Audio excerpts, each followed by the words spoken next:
I had always taken a month off to do whatever I wanted to do, because the test of a good business is that if you can leave for a month and it's still there when you get back, you actually have a good business, right? And so I would pick a place on a map and I'd just say, I'm going to go, Borneo, Africa, whatever. I did things like the Camel Trophy. I drove around the island of Borneo. I did all kinds of interesting things. And sometimes there were journalists on these expeditions and they would make fun of me. You're a dilettante. You're like this business guy that, takes 1 month off to do something and then back in the office.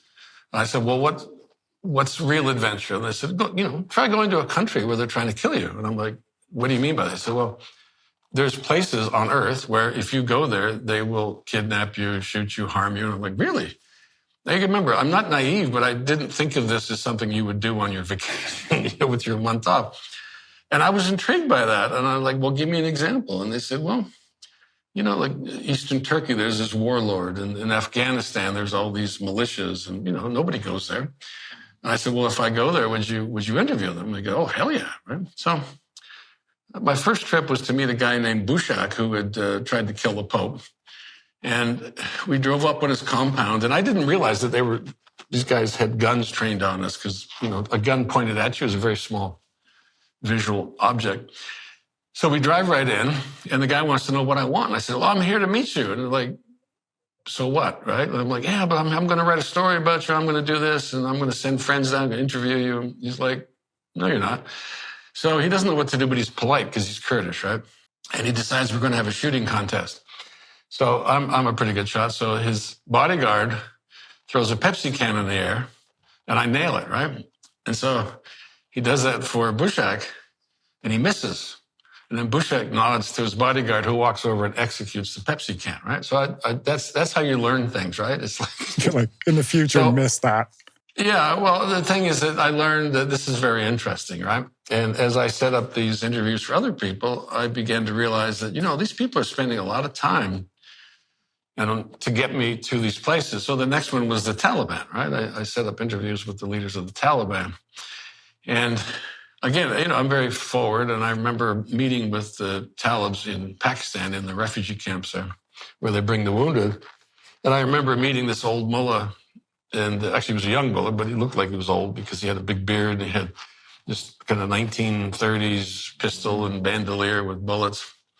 And I was explaining that I wanted to set up interviews with the mullahs, and he said, no, it's impossible. And I said, what? Because it's haram, right? It's forbidden.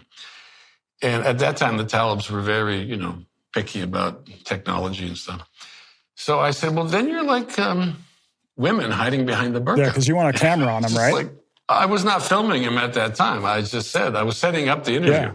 And he just sort of stopped, and there was a deep silence. And then he said, okay, I see what you're saying. Because my pitch was, if you want to communicate to the outside world, you need to be filmed, right? And they had a shura in Kabul, and they agreed that they would do these interviews. And so I sent a friend of mine who's a Muslim, he's Turkish, and he interviewed all the Taliban.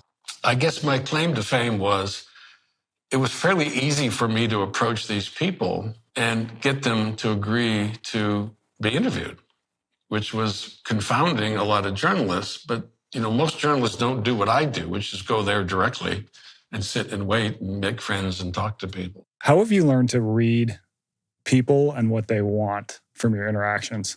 Well, if they're shooting at you and they don't stop, they probably don't like you, right? That's rule number one. Yeah. No, I think most people don't like you. They're suspicious. Why would you spend time with me? What are you going to film? Who are you really working for? Yeah, especially if you're an outsider. Exactly. And I don't know how much you've seen of my work or how much you've watched, but it's my stuff's from the inside, right? It's like I'm there, and these people never call me up and say, I'm going to kill you, right? Like I did this and you said that, I'm going to come kill you. No, nobody does that. When I wrote my book, License to Kill, I got like indignant letters from some of the people, and I said, you shouldn't have been telling me that then. Like, well, you're not supposed to print that. And I'm like, well, you were talking, but how did you remember that? And I said, because that's my job. Like this, but nobody sues me, right? They just literally can't friggin' believe that I remembered all that stuff they told me, because they explain, because I asked them questions like, how does your business work? Like, you're with Al Qaeda and you want to know, how do you pay for this? Like, how much does that cost? What is the salary of this guy? How many people die? Whatever. These are legitimate business, almost like marketing questions, right? On how do you function? Competitive analysis, I guess, would be a good word. And I also ran ground networks, which did the same thing, very penetrating questions in Iraq, Afghanistan, Somalia, Myanmar, Libya.